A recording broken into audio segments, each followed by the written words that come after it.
నమస్కారం. Please do subscribe AP power news. Thank you. Congress party జిల్లా కార్యకర్తలతో నాయకులతో సమావేశం ఏర్పాటు చేయడం జరిగింది. ఈ సమావేశానికి ముఖ్య నాయకులు అందరూ వచ్చారు, కార్యకర్తలు వచ్చారు, వాళ్ళ సూచనలు ఇచ్చారు. కాంగ్రెస్ పార్టీని ఎలా ముందుకు తీసుకువెళ్ళాలి అని వాళ్ళకు కూడా కొన్ని అభిప్రాయాలు ఉండడం సహజం.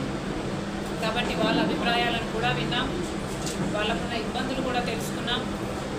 అందరం కలిసి కాంగ్రెస్ పార్టీని ఎలా బలోపేతం చేసుకోవాలి, కాంగ్రెస్ పార్టీ ఈరోజు నిజాయితీ చిత్తశుద్ధితో ప్రజల కోసం పోరాటం చేస్తున్న ఏకైక పార్టీ. ఈ విషయాలన్నీ ప్రజల్లోకి తీసుకువెళ్లాల్సిన అవసరం ఉంది. ఈరోజు బీజేపీని తీసుకుంటే కనీసం మన రాజ్యాంగమైనా బతుకుతుందా లేదా అన్న అనుమానం కూడా కలుగుతుంది. ఇలాంటి పరిస్థితుల్లో ఒక కాంగ్రెస్ పార్టీ మాత్రమే బీజేపీకి ఎదురు నిలబడగలిగిన పార్టీ, నిలబడిన సత్తా ఉన్న ఏకైక పార్టీ నిజానికి ఒక కాంగ్రెస్ పార్టీ మాత్రమే. ఎందుకంటే జగన్మోహన్ రెడ్డి గారు మోడీ గారి దత్తపుత్రుడిగా వ్యవహరించాడు. 5 సంవత్సరాలు ప్రభుత్వం మద్దతిచ్చారు. అలాగే అదానికి అంబానీకి కావాల్సిన మేలులన్నీ, బీజేపీకి కావాల్సిన మేలులన్నీ చేశారు. ఇప్పటికీ కూడా తెర వెనక బీజేపీతో సంబంధాలు, అక్రమ సంబంధాలు లేవు పెట్టుకున్న వైసీపీ ఒక వైపు ఉంటే, ఇంకోవైపు చంద్రబాబు గారు, పవన్ కళ్యాణ్ గారు కూటమి కట్టారు.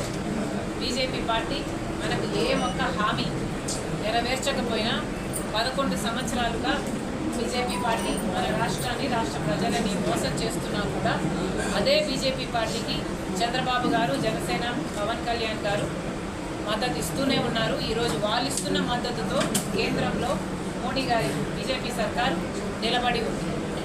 మళ్ళీ అడుగుతున్నాం మోడీ గారిని, మీరు విశాఖపట్నంకి వస్తున్నారు.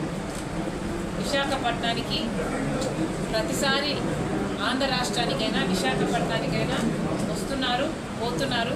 మీ భద్రత మీకు ఉంటుంది కాబట్టి, మీ ముందుకొచ్చి ఎవరు ప్రశ్నించే లిబర్టీ లేదు కాబట్టి, ఆ స్వతంత్రం ఈ దేశంలో లేదు కాబట్టి ప్రధానిని ఎవరు ప్రశ్నించలేకపోతున్నారు. కానీ ఆంధ్ర రాష్ట్ర ప్రజల గుండెలు మండిపోతున్నాయి. ఏ ముఖం పెట్టుకొని మోడీ గారు మళ్ళీ వస్తున్నారు మన రాష్ట్రానికి అని కాంగ్రెస్ పార్టీ ప్రశ్నిస్తుంది. మోడీ గారు 11 సంవత్సరాల క్రితం మన తిరుపతికి వచ్చి ప్రత్యేక హోదా 10 సంవత్సరాలు ఇస్తామని మాటిచ్చి వెళ్ళారు.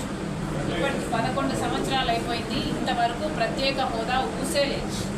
ప్రత్యేక హోదా ఇవ్వబోము అని కూడా నిస్సిగ్గుగా చెప్తున్నారు. అంటే మీ మీద, మీ మాట మీద మీకెంత గౌరవం ఉందో ప్రజలు చూస్తున్నారు. ప్రత్యేక హోదా అన్నది విభజన హక్కు. ఆంధ్ర రాష్ట్రం విడిపోయినప్పుడు ఆంధ్ర రాష్ట్రం ఎంతగా కోల్పోయిందో ప్రజలందరికీ తెలుసు, ఆంధ్ర రాష్ట్ర ప్రజలకు ముఖ్యంగా తెలుసు. అయినా కూడా ప్రత్యేక హోదా విషయంలో మోడీ గారు ఇంతవరకు మోసం చేస్తూనే ఉన్నారు. ప్రత్యేక హోదా గురించి ఇప్పటి వరకు కూడా ఇస్తాము అని కానీ, సానుకూలంగా కానీ స్పందించటం లేదు మోడీ గారు. అయినా కూడా చంద్రబాబు గారు, పవన్ కళ్యాణ్ గారు మద్దతు ఇస్తున్నారు. అంటే వీళ్ళకు ప్రజల సంక్షేమం ముఖ్యమా, ప్రజల అభివృద్ధి ముఖ్యమా, లేకపోతే వాళ్ళ రాజకీయ ప్రయోజనాలు ముఖ్యమా ప్రజలందరూ గమనిస్తున్నారు. పూర్తి ఖర్చులు కేంద్ర బాధ్యత తీసుకొని కట్టాలి అన్నది మా హక్కు అయితే, అది మాకు ఇచ్చిన హామీ అయితే, ఇప్పుడు ఈరోజు పోలవరం ప్రాజెక్టుకు సంబంధించి 45 మీటర్లలో కాదు 41 మీటర్లకే కట్టాము అని బహిరంగంగా పార్లమెంటులోనే చెప్పి కొన్ని నిధులు మంజూరు చేశారు. ఇది అన్యాయం కాదా అని మోడీ గారిని అడుగుతున్నారు. పోలవరం ప్రాజెక్టు 45 మీటర్ల నీళ్ళ నిల్వ ఉంటేనే అది గ్రావిటీ బేస్డ్ ప్రాజెక్ట్. ఇలా 41 మీటర్ల కడితే అది లిఫ్ట్ ఇరిగేషన్ ప్రాజెక్ట్ అవుతుంది, ఒక బ్యారేజ్ అవుతుంది. అసలు పోలవరం ప్రాజెక్టు ఎసెన్స్ని, దాని స్పిరిట్ని మొత్తం కూలీ చేస్తున్నారు మోడీ గారు. పార్లమెంటులోనే ఇది అనౌన్స్ చేస్తే వైసీపీ అయినా, టీడీపీ అయినా, జనసేన అయినా ఏది మాట్లాడలేదు. మాకు 45 మీటర్లే కావాలి అని పార్లమెంటులో నిలదీసిన ఒక్క మగాడు లేడు, ఒక్క పార్లమెంటేరియన్ లేదు. ఎంత దురదృష్టకరమో ప్రజలందరూ ఆలోచించారు.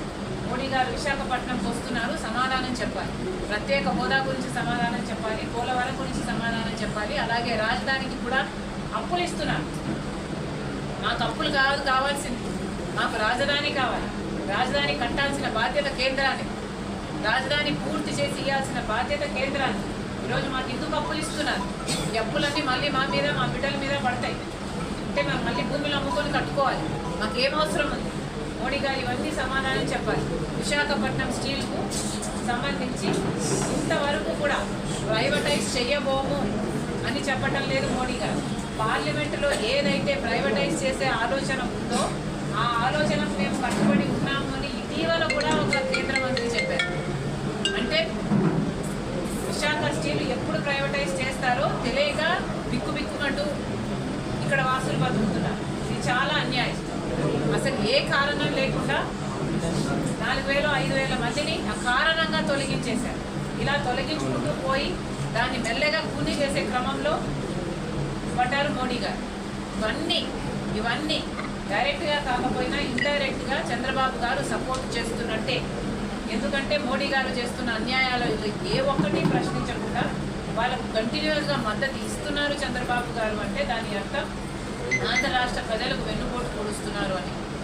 స్పెషల్ ఎకనామిక్ ప్యాకేజ్ ఇస్తామని చెప్పారు, ఇల్లు ఇస్తామని చెప్పారు. ఎంత ఇస్తున్నారు? ఎప్పుడు ఇస్తున్నారు? అసలు ఇస్తున్నారా లేదా? మీ ఆలోచన ఏమిటి?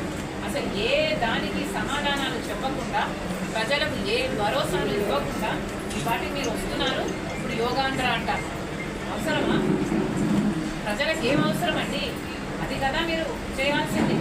ప్రజల పల్సును, ప్రజల నాడిని అర్థం చేసుకోలేని నాయకులు మీరు ఏమి నాయకులు?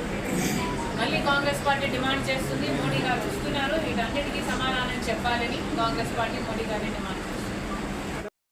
కార్యకర్తలు రప్ప నడుస్తామంటూ కూడా దేశీయ పెట్టారు. దానికి ఆ పార్టీ అనేది కూడా తప్పేముందంటూ కూడా ఆయన అడిగేసుకోవచ్చు. ఇది చాలా దురదృష్టకరం. వైసీపీ పార్టీకి నాయకుడిగా ఉండి కూడా జగన్మోహన్ రెడ్డి గారు ఇంత వయలెంట్ వ్యాఖ్యలు చేస్తున్నారు అంటే నిజంగానే చాలా ఆశ్చర్యంగా ఉంది. ఇది చాలా దురదృష్టకరం. మేము నరికేస్తాము, మేము చంపేస్తాము, మేము బట్టలు ఉడదీస్తాము, మేము ఎంటబడి కొడతాము, ఇవన్నీ ఒక నాయకుడిగా మాట్లాడాల్సిన మాటలు కావు. కాంగ్రెస్ పార్టీ దీన్ని ఖండిస్తుంది. మేడం, మీరు ఫోన్ ట్యాపింగ్ విషయంలో జరిగిన మీరు చెప్తే తెలంగాణలో జరిగిన విషయం నాకేం సంబంధం అంటూ కూడా ఆయన మీడియా సమావేశంలో చెప్పారు. అమ్మా, ఇప్పటికే ఫోన్ ట్యాపింగ్ గురించి నేను 2 సార్లు మాట్లాడడం జరిగింది. I do not think it's appropriate for me to talk about it again and again. Today we stick to Modi's topic. Please give me coverage. మోడీని ప్రశ్నించాల్సిన బాధ్యత నాదే కాదు, మీ అందరికీ కూడా ఉంది. పేపర్లలో, టీవీలలో మోడీ వస్తున్నాడు, మోడీ సమాధానం చెప్పాలి అనే దాని మీద ప్లీజ్ రిక్వెస్ట్ కవరేజ్. కానీ షర్మిలమ్మ అక్కడ పార్టీ పెట్టుకుంది, ఆమె మీద ఉండొచ్చేమో కానీ ట్యాపింగ్ జరిగితే అసలు మాకు సంబంధం ఏంటి, మా మీద ఎందుకు నిందలు వేస్తున్నారు అంటున్నారు జగన్ గారు. రాజకీయంగా కొత్త reply another time. I want you to stick to the subject. Madam ఉంది అని అన్నారు. అందుకనే బాబాయ్ హత్య ఎవరు చేశారో తెలియటం లేదా? ఎందుకు లేట్ అవుతుంది కోర్టు ప్రభుత్వం వచ్చినట్టు? ముమ్మాటికి జగన్మోహన్ రెడ్డి గారికి బీజేపీతో సత్సంబంధాలు ఉన్నాయి. జగన్మోహన్ రెడ్డి గారు ముమ్మాటికి మోడీ గారికి దత్తపుత్రుడే. అందుకే ఆ ఒక్క విషయంలోనే కాదు, ప్రతి విషయంలో కూడా మోడీ గారి సపోర్ట్ ఉంది. కాబట్టి జగన్మోహన్ రెడ్డి గారు ఇంత విచ్చలవిడిగా, ఇంత బహిరంగంగానే ఇన్ని అరాచకాలు చేయగలుగుతున్నారు. అంటే ఎందుకు madam? Please subscribe our channel AP Power News.